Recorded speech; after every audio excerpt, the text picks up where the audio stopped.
दो तस्वीरें और फर्क साफ दिखता है। साल था 2001, नवंबर का महीना। रूस में भारत के तत्कालीन प्रधानमंत्री अटल बिहारी वाजपेयी और रूस के राष्ट्रपति व्लादिमीर पुतिन कुर्सी पर बैठे थे। मीटिंग चल रही थी।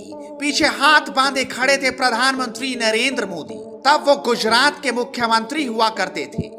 2 दशक पहले की यह तस्वीर ऐतिहासिक है और आज वही रूस के वही राष्ट्रपति हैं, वही पीएम मोदी हैं, लेकिन अब अंदाज बदल चुका है, व्यवहार बदल चुका है। पुतिन भारत की तारीफ करते नहीं थकते। आज पूरी दुनिया भारत के प्रधानमंत्री नरेंद्र मोदी की तरफ देख रही है और ये पुरानी तस्वीर एक बार फिर वायरल हो गई। दरअसल रूस और यूक्रेन के बीच महीनों से जंग जारी है।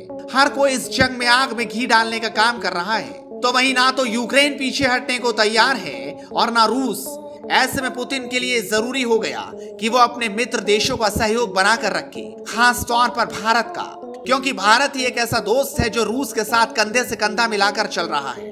अगर भारत ने थोड़ी भी दूरी बनाई तो रूस कमजोर हो सकता है। पुतिन भी जानते हैं कि भारत रूस के लिए कितना जरूरी है, तभी तो वो बार बार और पीएम मोदी की तारीफ करते नहीं थक रहे। इसी बीच 21 साल पहले की तस्वीर वायरल हो रही है, जब देश के तत्कालीन प्रधानमंत्री अटल बिहारी वाजपेयी और व्लादिमीर पुतिन मिले थे।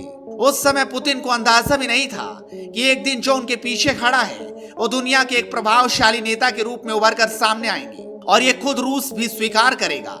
सिर्फ स्वीकार ही नहीं करेगा, पूरी दुनिया के सामने इजहार भी करेगा। रूस ने यूक्रेन पर हमला किया तो दुनिया भर के नेता हैरान रह गए। वे सोच रहे थे कि मोदी ने पुतिन से बात कर भारतीयों को सुरक्षित निकलवाने की रूपरेखा तैयार करी थी। पीएम मोदी और रूस के राष्ट्रपति पुतिन के बीच अच्छी केमिस्ट्री है और ये बात पूरी दुनिया जानती है।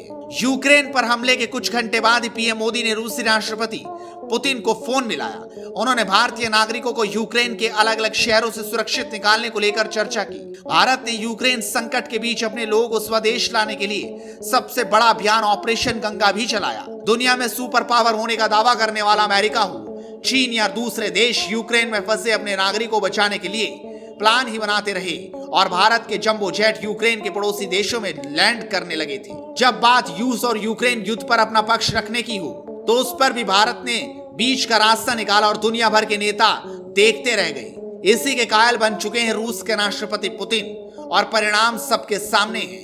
हफ्ते में 2 बार तारीफ कर चुके हैं और दुनिया को जता चुके हैं कि भारत अब कितना आगे निकल चुका है। बहरहाल अमेरिका और उसके सहयोगी देश रूस को अलग थलग करने की कोशिश में जुटे हैं। किसी भी बड़े देश ने रूस के फैसले को सही नहीं ठहराया। ज्यादातर देशों ने रूस की आलोचना की, लेकिन भारत इस मामले में तटस्थ रहा। भारत ने ना तो युद्ध के मामले में रूस का समर्थन किया और ना ही विरोध। पुतिन जानते हैं कि यूक्रेन युद्ध से निकलने में भारत ही उसकी मदद कर सकता है और युद्ध में अगर स्थितियां खराब होती है तब भी भारत की भूमिका अहम रहेगी। Bureau report, headlines India.